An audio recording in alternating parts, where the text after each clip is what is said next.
Okay. I shall begin. It's now time for me to introduce this evening's event. This is always so exciting to do this.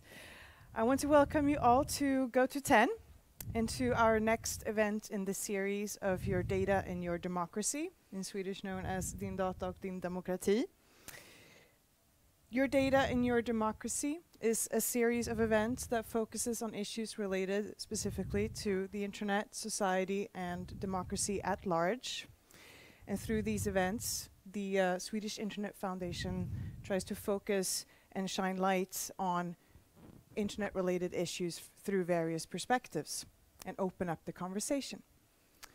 And today's event is very fitting within this series, as it focuses directly on democracy and fake news and post-truth.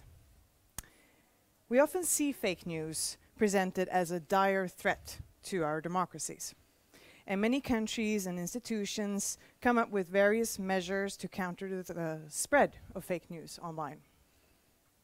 Well, our speaker today, however, who specializes in disinformation research, argues that the ways in which we're currently trying to battle the spread of online misinformation or fake news actually might be, or rather the ways we're talking about it and the ways we're doing it might actually be a greater threat to democracy than the actual fake news.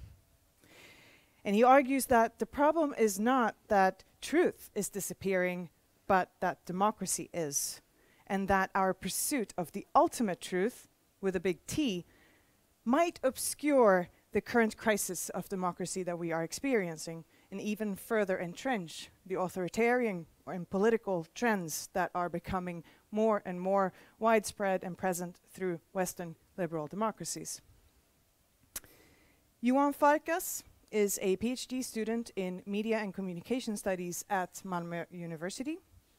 His research engages with the intersection of digital media platforms, disinformation, politics, journalism, and democracy.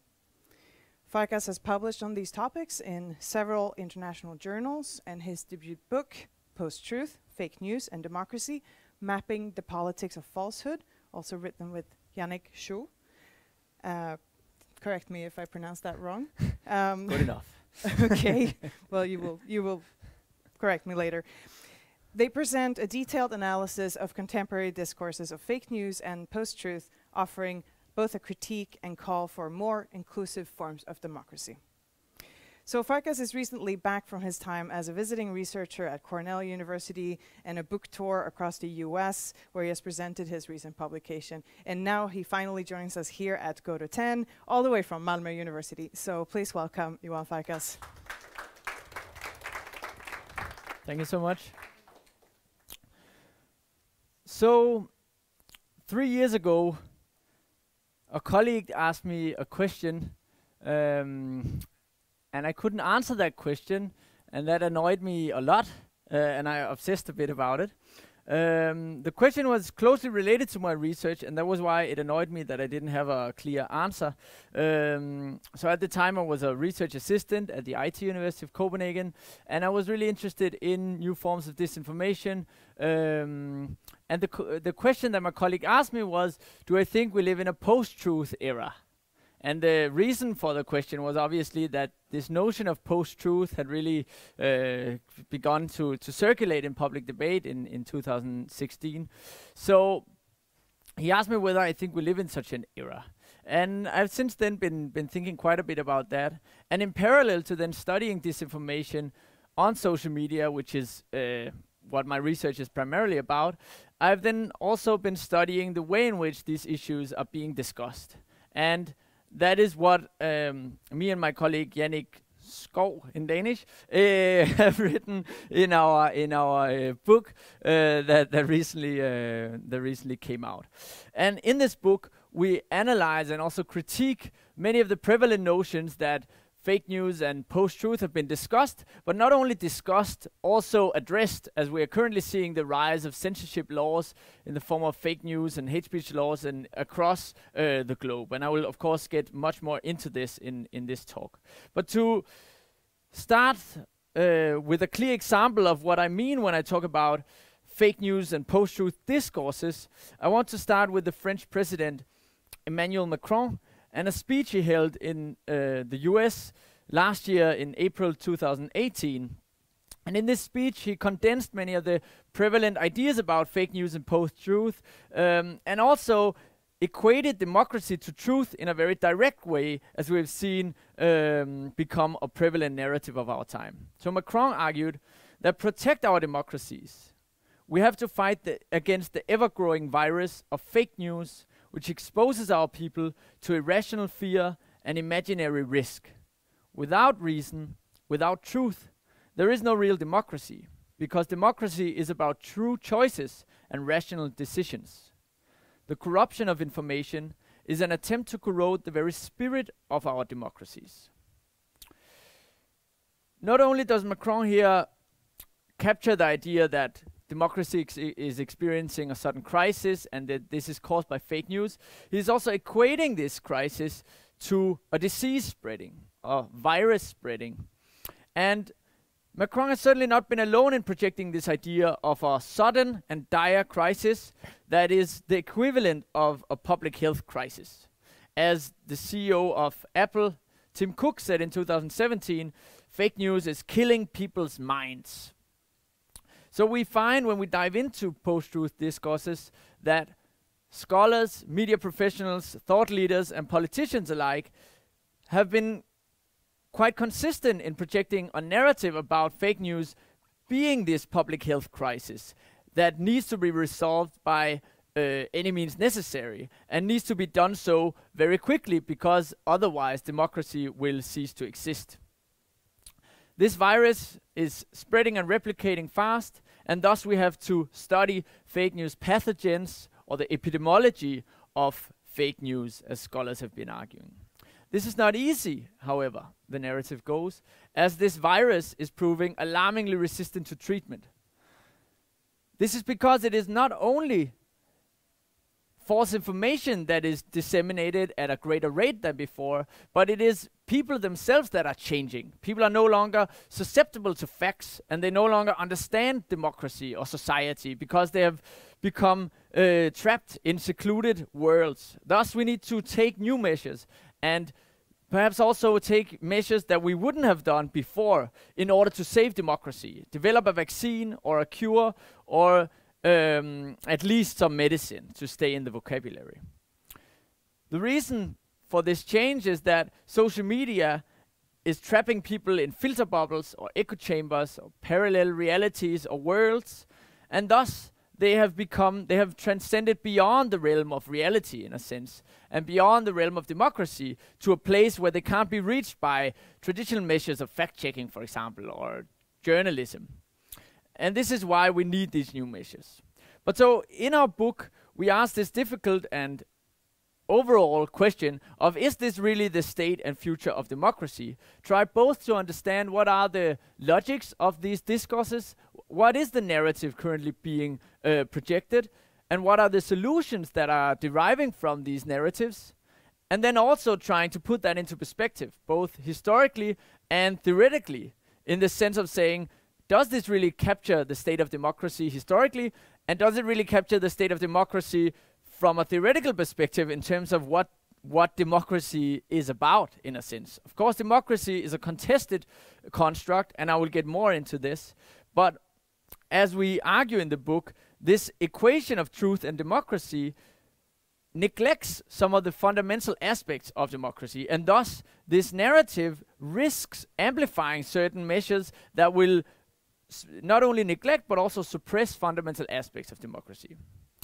So in this talk, I want to first outline why I think these post-truth discourses matter, and why I think we should be studying not primarily how we should best define fake news, as so many scholars have been doing and still are discussing what is the best definition, but more try to look at how is this term fake news, or also post-truth, how is that taking on a performative meaning in the sense of defining how democracy is being thought of and the solutions that are currently being thought of for the direction of democracy.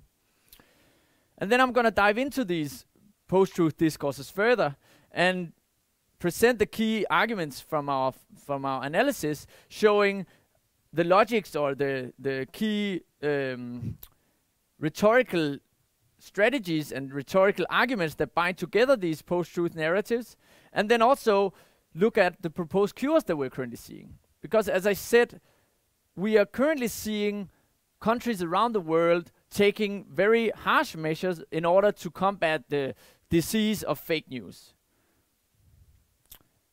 In the second part of the talk, I then want to put this into perspective.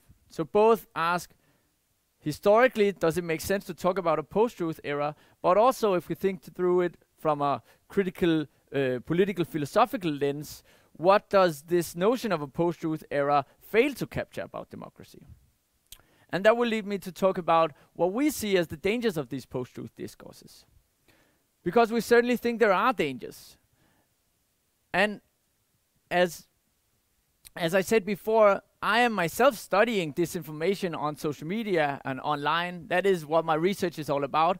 So it is not that I'm saying there's no risk from disinformation, but what we're seeing right now is that a very simplistic narrative about what disinformation is, in the sense of post-truth and fake news, have captured popular imagination, and that has led to some solutions that really neglect and suppress many fundamental aspects about what democracy is. But so first, why do these post-truth discourses matter? So in our book, we draw on discourse theory as developed by political philosophers Ernesto Laclau and Chantal Mouffe. But even if you're not familiar with these political philosophers, the reason I would argue that these discourses matter is that discourses are not only ways of describing the world or ways of talking about the world. Discourses are deeply material in the sense that they shape the way in which we can think of the world and thereby also how we act in that world, right? So with the notion of post-truth, it is not simply a way of capturing a crisis or capturing some problems with democracy. It is also currently shaping the way in which politicians or tech leaders are thinking about how we should solve this crisis. How should we move further? And this is why we try in our book not only to study the way it's discussed, but also what are the concrete policy initiatives, for example, or tech initiatives that are being deployed in response to this narrative. And so what we do is that we ask these broad questions about how these post-truth narratives work, how is democracy imagined to be in a certain crisis, what is blamed for this crisis, and what are then presented as these solutions. And the way we do this empirically is that we created an archive of more than 100 academic publications and more than 350 news articles, primarily from the US and UK, and then also try to include policy briefs and political speeches from around the world. And so as you can see, we are particularly focusing on the Anglo-speaking world, but we are also trying to include perspectives from outside. And I think this is, again, where more research is really needed. So much research is focusing on defining what is the correct definition of fake news, and little research is actually studying how the notion of fake news is being used to, for example, install censorship across the world. But so, contrary to what you might think from reading the title Post-Truth, Fake News and Democracy, we're actually not really studying in this book how much fake news is out there, right? Or how big a threat is fake news online in the sense of false information mimicking news. As I said, that's what I'm studying myself the rest of the time. So I certainly have an opinion about these issues. But what we try in the book is to say, how is this narrative and this discourse, these discourses around fake news and post-truth, how are they shaping democratic solutions at the moment? So let's dive into post-truth discourses. What is this age of post-truth? As you might know, the term post-truth was popularized in a book from the early 2000s called the Post-Truth Era, but as you probably all know as well, it really exploded into popular discourse in 2016, and that was of course due to the election of President Trump in the US and the Brexit referendum in the UK. And since elections of Bolsonaro in Brazil has also been discussed within the framework of post-truth and fake news. And when we dive into these discourses, it is certainly not the case that we find one coherent narrative. There is a lot of contestation about what has caused this post-truth crisis, or how big a problem is fake news, or is post-truth just the result of more fake news, or is it the result of people being trapped in filter bubbles? Or so it is not one consistent narrative. That's also why we talk about post-truth discourses. But still, what we do find is a series of commonalities across these discourses. There is an idea that democracy is experiencing a sudden crisis, that this crisis is caused by a demise of truth, that democracy as a political system primarily revolves around truth in the first place, that these radical measures are needed to contest it and to stop it, to save democracy, and then finally, that this crisis, this sudden crisis, is caused by a number of villains, as we call them in the book.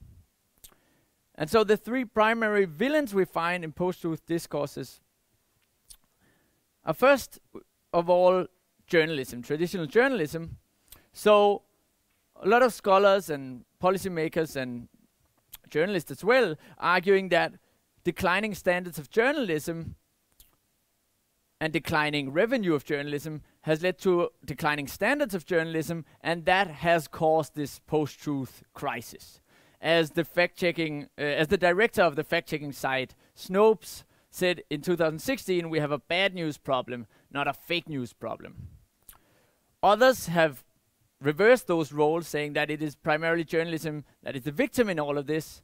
The rise of digital media has caused the eruption of a lot of low-quality content, and that is competing with quality journalism and winning that fight, so that gradually we are seeing the rise of a post-truth era. But in both cases, journalism is central to this narrative and central to explaining why we are facing this sudden crisis. Then, not surprisingly, we find social media platforms, and perhaps particularly Facebook.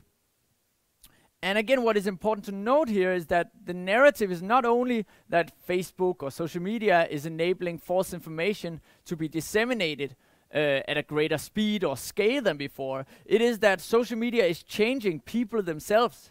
Social media is changing the democratic masses, and thus we have this situation where people no longer understand democracy or no longer care about democracy because they are trapped in these filter bubbles, for example.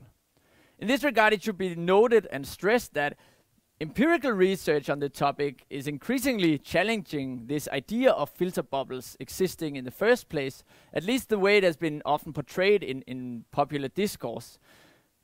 So it is that is not a consistent phenomenon that we know is happening, but nonetheless within post-truth discourses, they're central to explaining why we are seeing this sudden crisis. And then finally, related to that, we have the democratic masses. People no longer care about democracy or no longer understand the complexity of democracy, in part because they are trapped in these filter bubbles online. And thus, we cannot just give them fact-checking, we cannot just give them journalism, because that won't help. They have moved beyond the realm of reality.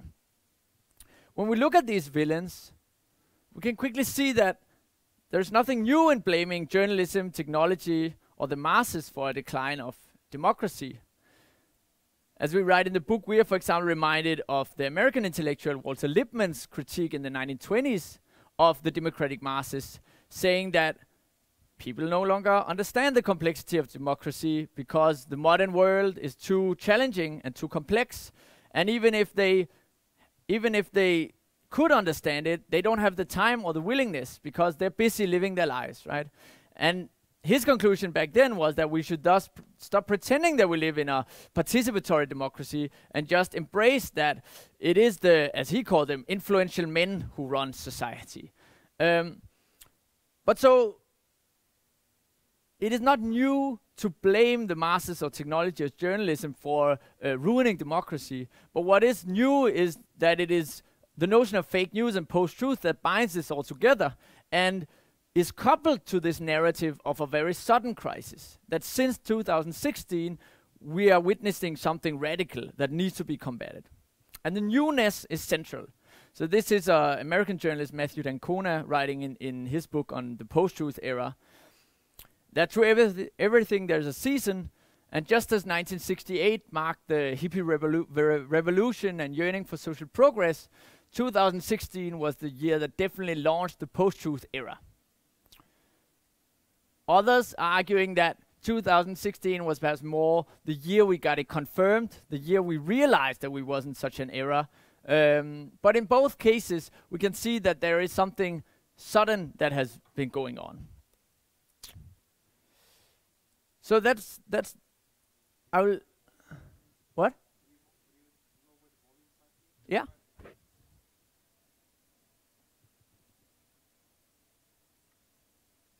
Yeah. Yeah, is this better? Okay, perfect. So, what are then the proposed cures to all of this? Because, as I said, it is certainly not just problems that are being described, there are also solutions being implemented across the world. So one thing we're seeing as a key solution, go-to solution, that is fake news laws, simply making it illegal to create or disseminate fake news, or make it illegal for social media companies not to take down false information or hurtful information within a short period of time. And we are seeing that across the world, from Europe to Asia to Africa to South America, and it is changing all the time. So one of the most recent examples is Singapore, where you can now get up to 10 years in prison for spreading fake news. And again, this is happening as we speak, so it is not established, it is not set in stone yet. We saw Malaysia, for example, implementing a fake news law, also with a Danish citizen actually being convicted as the first person of this law, being in Malaysia when he spread something that was deemed to be fake news and received a prison sentence. But with a new change of government, it was then rolled back after massive criticism from political opposition and human rights groups. Because, as you might also expect, human rights groups have consistently been criticizing these laws, saying that they can too easily be used for political oppression. And the problem here is that if we think through the post-truth narratives, it makes sense to install a fake news law, because democracy is facing a threat bigger than anything we've seen before. That threat is primarily around a decline of truth, and thus we need to reinstate truth at all costs, right? And people are also living in these secluded bubbles where they can no longer be reached by fact-checking. So we see all these leaders turning towards fake news laws as a key solution. But the problem, as these human rights groups are pointing out, is that, as it says here in the bottom, but the problem is that what is even fake news, and who will get to define it? Because that becomes obviously a key issue and a key way to assert dominance, to be able to define fake news in the political system. And this is then where it becomes a quite big problem, that if we look at how the term fake news is actually used, and I'm sure you all know this from political discourse, there is certainly no consensus around what fake news is, and it is one of the most contested political concepts of our time. As we argued in an article that predates our book, and also argue in the book, fake news has in many ways becomes what in discourse theory is called a floating signifier. And that means not just a signifier that has a vague meaning or multiple meanings. It is a specific term that encompasses when a concept is being used by opposing political discourses with opposing meanings as part of political struggle. So if you ask Donald Trump what fake news is or what it means, he has a quite consistent answer on what that is. It is not vague to him. It is very clear. That is a synonym for CNN and the New York Times. And the same if you ask other political positions, then you will also get a response on what fake news is that is quite clear, but there is certainly no agreement, right? So it becomes a key part of political struggle to define reality, to define meaning, and to assert dominance. And this was also the case with French President Emmanuel Macron's speech, as I referenced in the beginning, as the Washington Post wrote in response to the speech. Macron said fake news, and everyone in the US Congress heard their own definition. So everyone nodded and said, yes, we need to combat fake news. But there is no agreement on what fake news is. And that is exactly what these human rights groups are pointing out, that because there is no such consensus, and because censorship laws can so easily be used for political oppression, this key strategy of just making it illegal to spread fake news will too easily lead to a decline of democracy, not a restoring of democracy. And a recent example of how fake news has become such a floating signifier from October this year was this quote, which very much aligns itself with what we see within these post-truth discourses we study, this idea that we are facing a crisis where we are seeing a lot of false information and we must counter such fake news. And this was said by a representative from the North Korean Central News Agency in October when they made a deal with the Russian news agency about combating false narratives about North Korea and Russia. We also saw it just last week when the Chinese ambassador to the UK responded to a journalist inquiring about the imprisonment of Muslims in the Xinjiang province, saying that this was fake news, that the documents that have been leaked around these camps, that is pure fake news. So it is certainly not the case that fake news is a concept that is only linked to democracy. It is being embraced a lot by authoritarian leaders, and we are also increasingly seeing journalists being imprisoned in a lot of countries on charges of spreading fake news. Other proposed cures we are seeing are things like task forces. So in a lot of countries, dedicated task forces have been created where public officials and diplomats do fact-checking and do counter disinformation campaigns, or counter propaganda campaigns, we could also call them. And while this is of course not as drastic as imposing censorship, this has also faced criticism for blurring boundaries between independent journalism and the state. So for example, in the European Union, there is the East Stratcom task force where diplomats from the from countries within the European Union, they have a website and they do fact checks of Russian disinformation focused on Russia.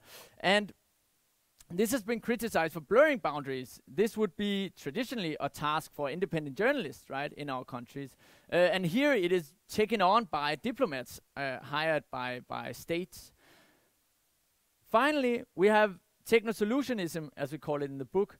The idea that just as private companies might have created many problems around democracy, these companies are also well equipped and best equipped to solve all of this. We should leave this in the hands of companies like Facebook and Twitter because they know best and they have the technology to do it. This has been projected again both by scholars and media professionals and politicians, but certainly also embraced by tech companies, right? Arguing that, yeah, they are well equipped to handle this. And one good example of this is the CEO of Twitter, Jack Dorsey, who responded in relation to fake news that they were gonna solve it. And the way they were gonna counter it or try to solve it was directly drawing on the medical vocabulary that we find in post-truth discourses. The vocabulary of viruses, of disease. So this is an example of how the notion of this being equivalent to a disease is not only shaping the way we think about the problems, but also shaping the way in which solutions are being thought out. So Jack Dorsey said, or wrote on Twitter, of course, if you want to improve something, you have to be able to measure it. The human body has a number of indicators of overall health. Some very simple, like internal temperature. We know how to measure it, and we know some methods to bring it back in balance. What we know is we must commit to measure the health of public conversation on Twitter. But in response to this, we of course have to ask, is the crisis of fake news and democracy so equivalent to a public health crisis? Because in this case, who will get to define what is a healthy conversation And also, what exactly is it that you're going to do to that conversation if you find it to be unhealthy, right? And this is often left out in these kind of responses. But we can see that there is a lot of power in getting to define what the healthy conversation is, right? And there is also a potential risk of solving it by just removing what these people have defined as being the unhealthy conversation, right? But it becomes a key example of how this medical vocabulary depoliticizes the problem of disinformation and also the solutions. Because no one can be against removing a virus, right? No one can be against eradicating the plague or stopping a disease from spreading. But in this case, we are talking about people sharing information, right? And so removing the virus can certainly have negative consequences if it's not thought through how that is being done, right? So we can easily imagine a scenario where you just remove it because that's what you want to do with a virus, but you don't think through that the fundamental pillars of democracy, they are about being able to express yourself and being able to take part in public debate. And that is, we argue, the way in which many of these medical vocabularies and medical discourses around post-truth and fake news are both directly and indirectly legitimizing all of these censorship laws that we are seeing. And so we see a connection between also scholars arguing that this is equivalent to a virus and a disease, and then politicians saying, okay, great, let's outlaw this, because that must be the way to go in all of this. And so this is where I want to try to put this into perspective. And as I said, there are two ways we can put it into perspective, right?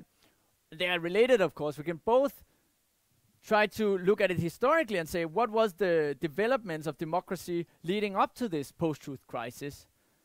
And do we see a sudden crisis? And then we can also try to look at people who have tried to theorize about what democracy is fundamentally about and how to secure a vibrant democracy. And again, look at what are the blind spots of these post-truth discourses. But so the first striking question that, of course, hits us when we want to look at it historically is this one, right? If we are in such a post-truth era, when was this truth era that we should be nostalgic about and that we should go back to, right? And of course, we quite quickly realized that there never was such a truth era. But we can also quickly see that by saying that we are in a post-truth era, there is a nostalgic and problematic longing for a past era and oppressions of those eras. And I think this was captured really well in a critical article last year by critical media scholars Robert Mejia and colleagues, who wrote in response to this notion of post-truth that post-truth criticism can be dangerous because it often fails to recognize the uneven benefits and consequences of our historical and contemporary truth-telling regimes. It often expresses nostalgia for those supposedly simpler days when the truth meant something. And it recenters whiteness throughout. It is troubling to suggest that we now live in a post-truth era, when our history, being the history of the US, includes the 3/5 compromise, ongoing segregation, uneven drug policies, and other atrocities. Because of course we have to ask, was it when women couldn't vote, or there was more segregation in the US? Was that was that the truth era, right? And there is an irony to the fact that it was the same year as Trump talked about Make America Great Again, a nostalgia for an era that never really existed, that we also saw post-truth really explode, right? A nostalgia for an era that never really existed. And we would argue that this comes because there is certainly a crisis of democracy, and scholars have been arguing that for decades. So it's not surprising that we would find the rise of politicians or political discourses arguing we should go back to before we had all these problems, right? But this idea of going back to some nostalgic day that never existed, of course, will not save us. So one thing, if we try to put it in perspective, this notion of post-truth that we are also struck by, is the fact that crisis symptoms, to stay in the medical vocabulary, they seem to far outdate post-truth discourses. And also there doesn't seem to be any kind of rapid rise of post-truth conditions, so to say, or a crisis of democracy since 2016. It has been much more gradual. So if we look at voter participation in both Western and post-communist democracies, voter participation has been declining quite steadily since the 1980s. And there has been no significant sudden drop after post-truth, after the rise of social media or post-truth discourses. This is a global survey, but it is particularly European countries that are leading in the decline of voter participation, but both in Western and post-communist societies. And this is a chart from the US focusing on trust, showing that yes, we are indeed now at an all-time low in terms of trust in government in the US. But again, it is not a sudden collapse of trust with the rise of social media or the rise of these post-truth narratives. Trust has been declining quite steadily. Of course, we should always be a bit careful about the representability of samples from back in the 60s and 70s, whether they really captured all Americans at the time. But again, we can just say that there is no sudden collapse of trust. And this also aligns with what critical political scholars have been arguing for decades, that democracy is indeed experiencing a crisis, yet it is not due to a collapse of truth. It is due to a gradual decline of democratic participation and democratic institutions. And here we are particularly drawing on scholars such as Wolfgang Streeck, Jacques Rancière, Colin Crouch, Wendy Brown in the US, and not least Chantal Mouffe, who we draw on quite extensively in the book. And so the way Mouffe tries to capture the crisis of democracy is by trying to capture the compromise that is democracy. Mouffe argues that liberal democracy is in many ways a paradoxical compromise between two different traditions. There is on the one hand the liberal tradition emphasizing individual rights, the rule of law, and liberal markets, and then the democratic tradition emphasizing popular sovereignty, egalitarianism, and rule of the people.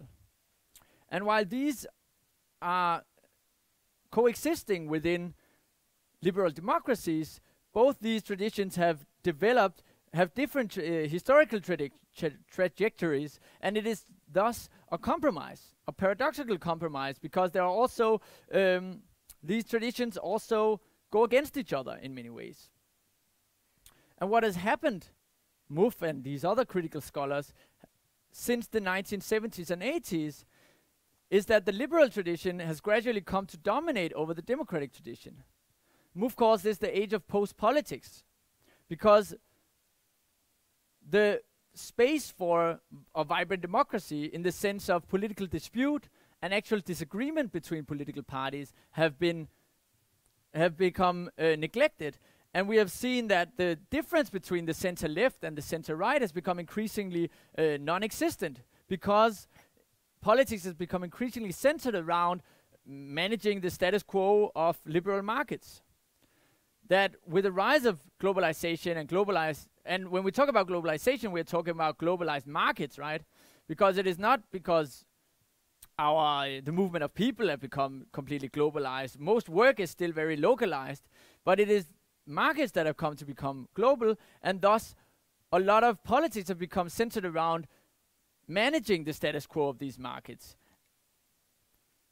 And therefore we're seeing that politics have become increasingly technocratic, and this kind of technocratic vision of democracy focused on managing liberal markets and the rule of law have come to dominate over these other ideas about popular sovereignty, egalitarianism, and rule of the people, that dispute and being in disagreement with each other, having different ideas about what society should look like, that has become increasingly neglected. Others have also called this the age of post-democracy, popularized by political economist Colin Crouch. And on this notion of post-democracy, he writes, a post-democratic society is one that continues to have and to use all the institutions of democracy, but in which they increasingly become a formal shell. The energy and innovative drive pass away from the democratic arenas and into small circles of a politico-economic elite. So by this term, it is not the case that democracy has stopped existing, in the sense that we still have elections, we still have democratic institutions, but the role of these elections and the role of these institutions have changed in the sense that the actual space for political disagreement and the actual space for mitigating between different ideas about what society could look like, should look like, that has become diminished in place of an idea of democracy being about managing the status quo. Mouffe writes on this, the role of parliaments and institutions that allow citizens to influence political decisions has been drastically reduced. Elections no longer offer any opportunity to decide on real alternatives. One of the fundamental symbolic pillars of the democratic ideal, the power of the people, has been undermined because post-politics eliminates the possibility of an agonistic struggle between different projects of society, which is the very condition for the exercise of popular sovereignty. And here when Mouffe talks about agonism, her argument is that what politics should be about is mitigating between opposing sides, in the sense that it should not be about reaching an agreement or consensus necessarily, but to make sure that people are not at each other's throats, so to say, to transform antagonism, the idea of being against other ideas about society in such a way that you don't want them to exist or don't want them to have a say in democracy, and transform that into a kind of more friendly hostility, in the sense of still having different ideas about what society is, but not wanting to eliminate the other. But what our institutions have become centered around, she argues, is to maintain the status quo of liberal globalized markets. And from this perspective, these critical scholars who have been arguing this for decades, the past decades, they also point to a radically different explanation for why we've seen a much more gradual decline of electoral participation, for example. So Wolfgang Streeck, another political economist, writes on this, everything suggests that declining electoral participation in the capitalist democracies is a sign of contentment, not of resignation. The losers from the neoliberal turn cannot see what they might get from a change of government. The TINA, there is no alternative politics of globalization, has long arrived at the bottom of society, where voting no longer makes a difference in the eyes of those who would have the most to gain from political change. So instead of seeing this decline of voting, for example, as the result of people being trapped in filter bubbles and no longer understanding the complexity of democracy or no longer understanding truth, these scholars are arguing that it is because people do understand politics and they don't see that they are gonna get anything new from choosing one center-left party from a center-right party or the other way around. And so this is where we see some key dangers of post-truth discourses.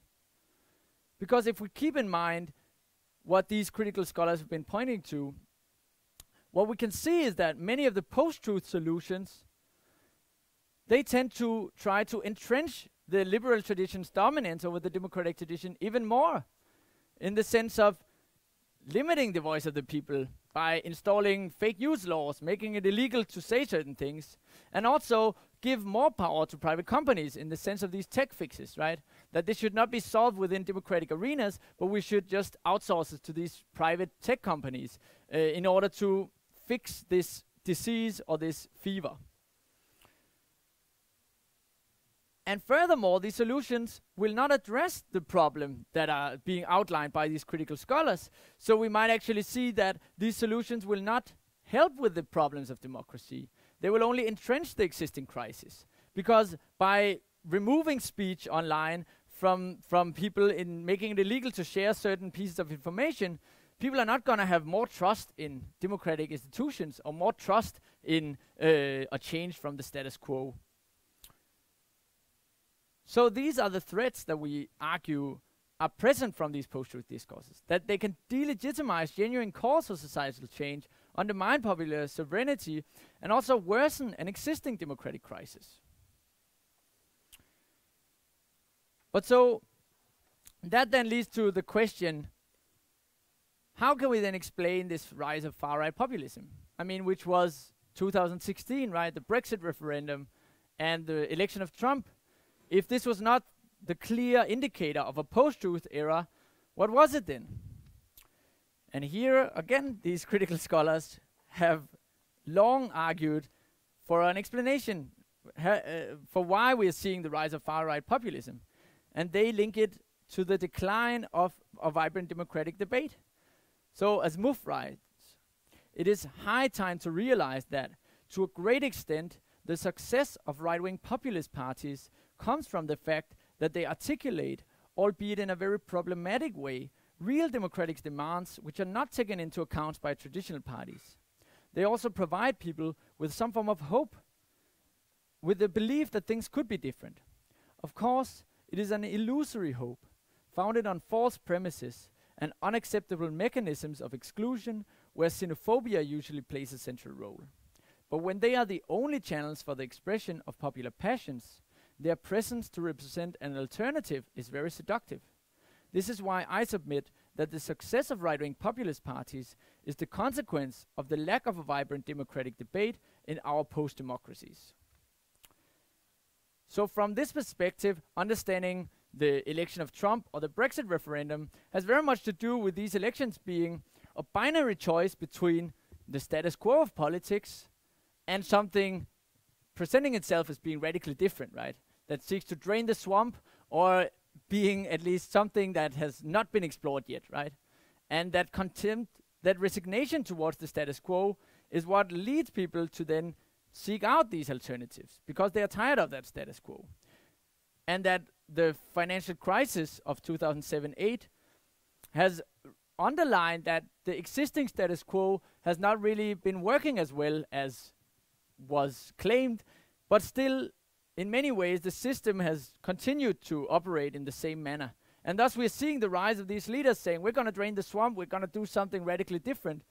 And also the rise of this nostalgia of going back to the simpler days, right? But it is not primarily because people are trapped in filter bubbles or they no longer understand truth. So with that, I will return to the question from my colleague 3 years ago about whether I think we live in a post-truth era.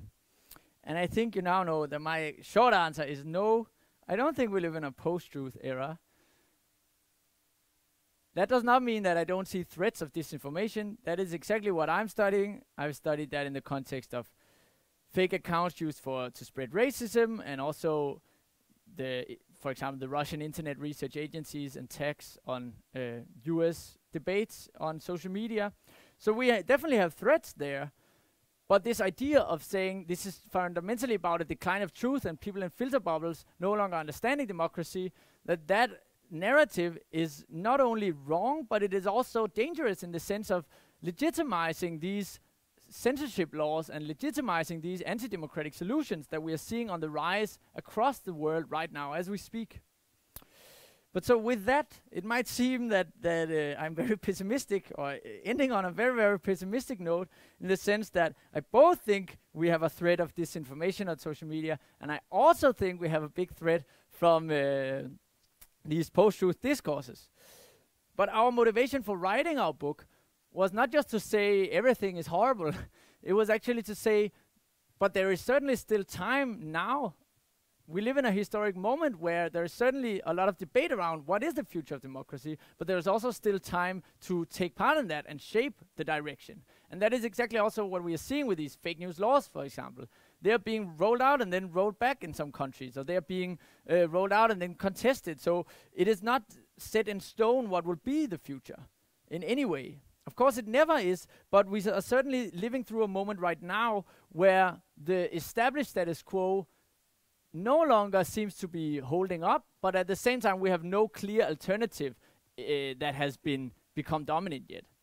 And so with that, I want to end on a bit of a more positive note and read a bit from the conclusion of our book, where we try to talk a bit about our motivations and also arguing that there is still time.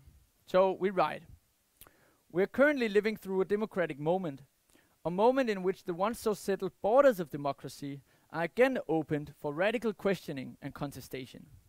Indeed, whether we accept the current image of a post-truth condition or not, deep-seated conversations about the state and future of democracy are undeniably taking place in the Western world and beyond.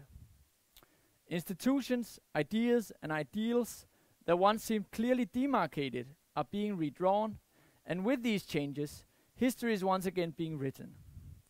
Our democratic moment presents itself as much as a challenge to established institutions as an opportunity for renewing our commitment to creating a more inclusive society and a deeper democracy. The rise of post-truth worlds and the all too often post-political visions they contain act as a stark reminder that democracy is a fragile social contract.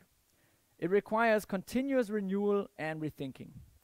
There is nothing necessary or inevitable about liberal democracy as a form of cohabitation. While it may appear as the only option for most of the Western world today, history teaches us that this can transform suddenly and with dire consequences. In this sense, we neither can nor should ever become complacent, but instead strive to continuously deepen and enhance existing democratic institutions and practices. With this book, we hope to have carved out at least some space for thinking critically through these questions, offering intellectual ammunition for those striving to protect and develop democracy.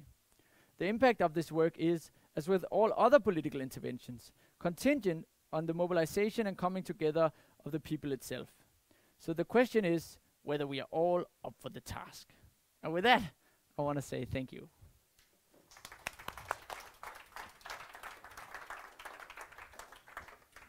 Thank you very much. We still have a few minutes, so let's sit down. We There. And I will take the opportunity to ask a question or two before I invite the audience as well. I am sure that you do have plenty of questions. And I'm not sure I'm being heard. Is this on? Yep. All right. Okay. Thank you very much for this presentation. I mean, there's a lot in there, and I don't know already how many here are familiar with the concepts of post-truth and the political in that sense. But I feel like you really broke it down for us in a very tangible and concrete way, so thank you very much for that. I am really curious about this, the perspective, because you've been looking a lot at the US and the UK, talking about the Western liberal democracies. Do you think that there's a big difference if we compare, for example, with the Nordic and Scandinavian contexts in terms of the political traditions or the liberal versus democratic traditions and the attempt of reaching consensus, for example, and such? How would you put the Scandinavian or Nordic context in relation to the US in this context? Yeah, thank you so much for that question. I certainly think Scandinavian countries are in some ways better equipped, and also, I mean, there is more trust, right? There is a closer connection between the political realm and people, because they are smaller countries. They are also countries with a lot more political parties because of low thresholds to enter democratic arenas. So we Scandinavian countries are certainly not at risk to the same degree. We are especially seeing newer and weaker democracies being key victims in all of this, in a sense, because the majority of these countries that make it illegal to spread fake news and install these harsh penalties for it, they are weak democracies, especially in Southeast Asia and in Africa. That is what we're seeing right now. But again, there has also been debate in Europe. I know in Germany, in relation to hate speech, they've installed the NetzDG law, which I know the Danish government is also talking about implementing now. And it is not as threatening for democracy as what we've seen with these fake news laws, but I still think it is a wrong direction to go. And we're actually seeing that a lot of the countries that install fake news laws they are directly referring to the German NetzDG law as incentive or as support for their argument for installing these fake news laws. So I certainly also think that this is all interconnected in the sense that the discourses that shape politics in the Western world also spread to other parts of the world. And as I said, we also try to include these policy changes that are currently happening in, for example, Southeast Asia and in a country like Kenya. But yeah, our primary focus is on Western liberal democracies, in particular the US and UK and international English language scholarly literature.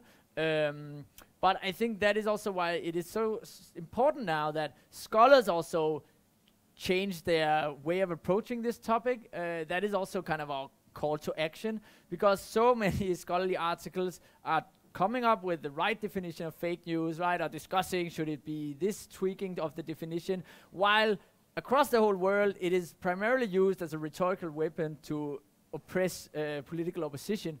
So I think we should focus more on studying how that is playing out and be critical of that, more than sitting in the ivory tower and coming up with the right definition. Then I have one follow-up question on that is a bit critical. Are you saying, do you think it is a good idea, since we are meant to then open up the civic spaces and then the spaces for debate, public engagement, etc., should we invite the far-right parties to the table for discussion? Oh, that's a good question. I mean, yeah, that's a really good question.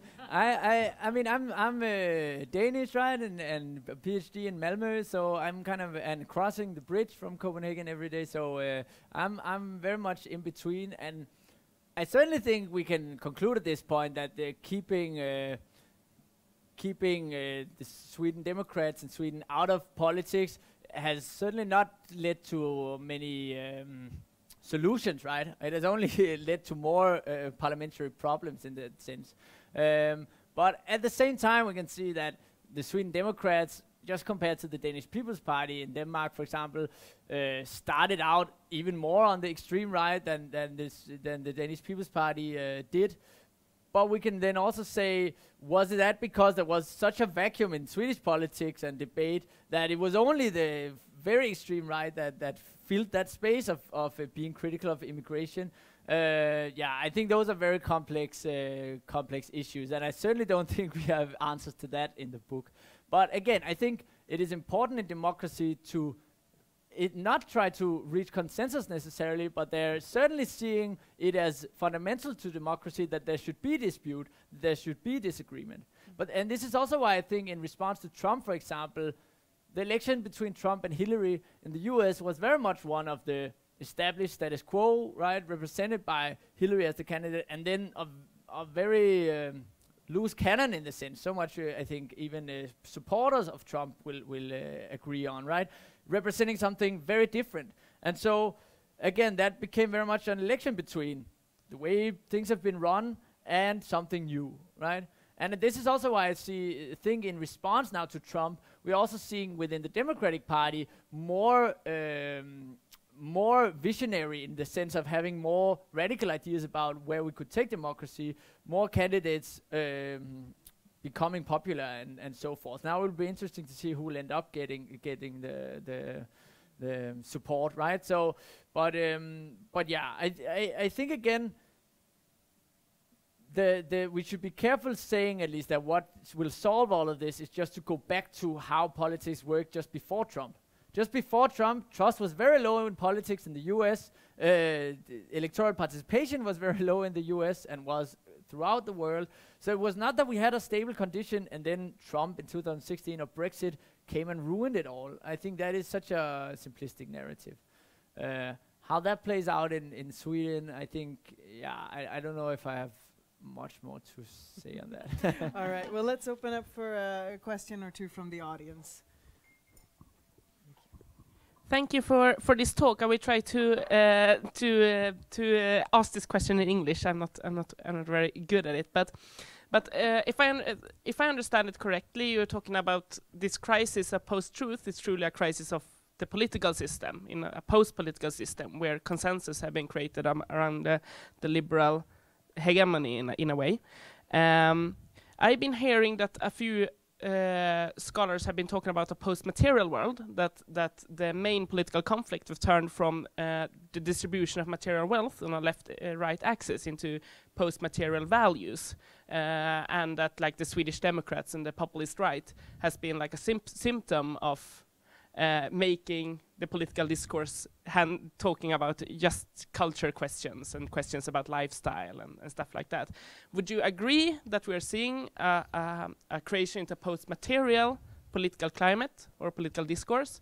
And is that like a natural transformation of political system, or is that like a symptom of this post-political system you have been talking about today?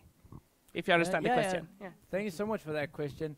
I'm not too familiar with that concept, but I would certainly say that is a agree with that, and also say that I see that as a symptom of post-politics. Certainly, that also what we see with which is interesting among far-right populist parties, typically is that their economic policies are very unclear, right? Or they can, as in the Danish People's Party or also the Swedish Democrats, brand themselves as very social and very in favor of a welfare state solution and taking care of the elders and so forth, but then go in government with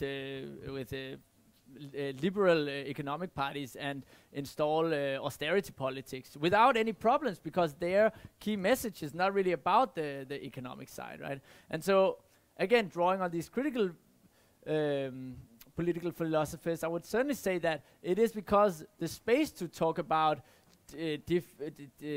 changes to distribution of wealth or these kinds of questions have become increasingly non-existent in the democratic debate, and thus these other topics have increasingly taken over.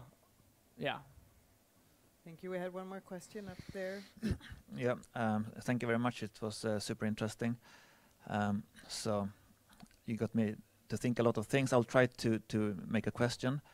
I was just thinking that you said that these global markets kind of has taken over some power, and politicians or decision makers are spending time like managing status quo.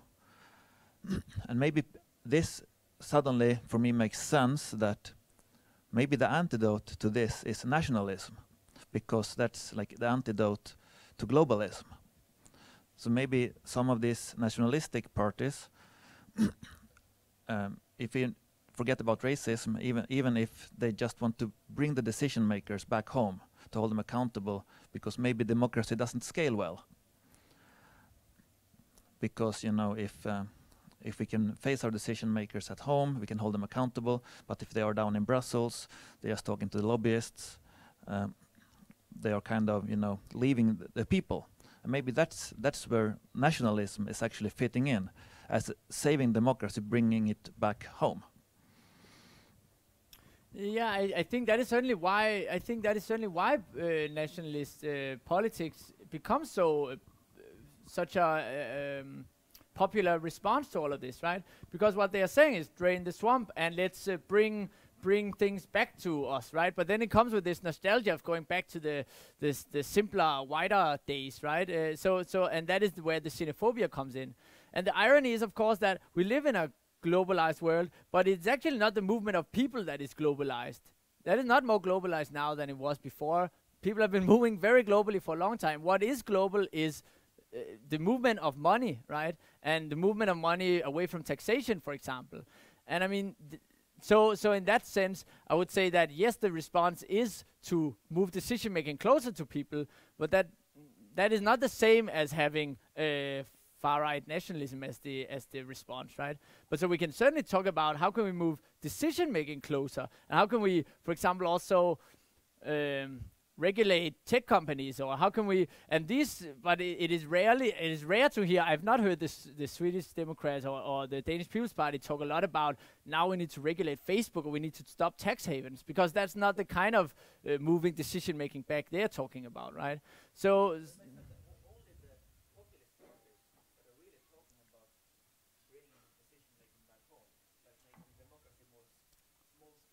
yeah, I think that it, but that is exactly kind of the appeal of that is exactly the appeal, I would say, again, of, or part of the appeal, that in response to a feeling of having little to say in democracy, these parties are promising that you will be heard and and there will be a draining of the swamp and so forth, right?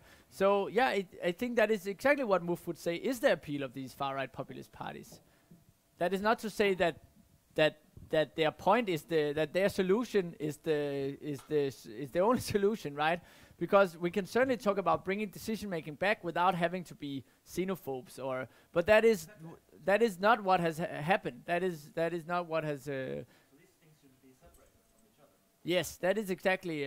So, and I mean, MOVE's latest book is called For Left Populism, right? So that is exactly what she's arguing, that we should not think of populism as being. If populism is about bringing emotions into politics and bringing new visions for democracy, then that is also what the left should be striving for. I'm going to cut there. We have one last question, and Okay. then we will end. Quick question then. Is post-truth not a very positive word? Let's say what we see now is that we passed the notion that there is a truth, and it was so obvious and blunt that we are being manipulated that the masses start to see and start to understand. And that maybe leads to a crisis, but every crisis activates democracy. If you see what's happening in Hong Kong and how people vote there. I mean, so I think there are two parts to that question. Both is post-truth positive, and I think I mean, the way it's used is certainly predominantly as a negative term, right? A crisis that is captured by this term. And I think the problem is exactly that it comes with both the nostalgia, but it also comes with this idea that a truth era would be desirable. And a truth era, I would argue, would very likely be a very authoritarian era, because that would mean that you have very strong enforcement of what you're allowed to say and what you're not allowed to say, right? So if we wanted to look towards a country running a truth era, we should perhaps look more towards China than towards any democracy at the moment, right? So this is the danger, because it's not about realizing that we should have political dispute. It is an idea of that we should further get rid of political dispute and get rational decision making, technocratic rule.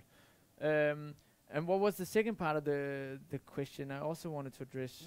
I said that a crisis could be healthy because it activates crisis could be the voting. I mean, I think that's the positive note we want to end on, in the sense that there is still time to be part in shaping all of this, right? But I don't think that it will naturally be healthy from a crisis, right?